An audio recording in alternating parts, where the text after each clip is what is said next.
ഇന്ന് ഞാൻ വന്നിരിക്കുന്നത് ചെറിയൊരു അറിവ് നിങ്ങളുമായിട്ട് ഷെയർ ചെയ്യാനാണ്. അപ്പോ ഈ ഒരു ചെടിയെ ചിലർക്കെങ്കിലും അറിയായിരിക്കും അല്ലെ. ഇതാണ് മുറിവ് കൂടിപ്പച്ച. ഇത് വീട്ടിലില്ല എങ്കിൽ എവിടെന്നെങ്കിലും ഒന്ന് സംഘടിപ്പിച്ച് വീട്ടിൽ നട്ടു വളർത്താൻ ശ്രദ്ധിക്കണം. അത്ര എഫക്റ്റീവ് ആയിട്ടുള്ള മാജിക് കാണിക്കുന്ന ഒരു സസ്യമാണിത്. മരുന്ന് മാത്രമല്ല കേട്ടോ, നല്ലൊരു അലങ്കാര സസ്യവും കൂടിയാണ്. നമ്മുടെ ശരീരത്തുണ്ടാകുന്ന കഴുത്തിന് കീഴ്പോട്ടുള്ള ഏതൊരു മുറിവും ഇത് നിഷ്പ്രയാസം കരിയിച്ചു കളയും. ഇതാണ് ഇതിന്റെ ഒരു മാജിക്. ബീറ്റാഡിൻ പോലുള്ള പല ഇംഗ്ലീഷ് മരുന്നുകളുടെയും പ്രധാന ഈ ഒരു സസ്യമാണ് കേട്ടോ.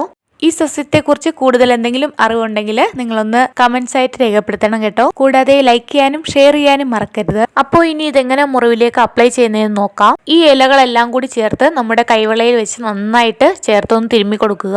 ഒരു തുള്ളി വെള്ളവും കൂടി ചേർത്ത് തിരുമുകയെന്നുണ്ടെങ്കിൽ വേഗത്തിൽ തന്നെ ഇതിന്റെ നീരെല്ലാം നമുക്ക് കിട്ടും. ഇത് ഇന്നലെ കല്ലുക്കുട്ടി മുറ്റത്ത് വീണ് മുറിഞ്ഞതാട്ടോ. ഇന്നലെ ഞാൻ 2 പ്രാവശ്യം ഈ മരുന്നൊന്ന് ഇറ്റിച്ചു കൊടുത്തായിരുന്നു. അതിനുശേഷം നന്നായിട്ട് മുറിവൊക്കെ കരിഞ്ഞിട്ടുണ്ട്.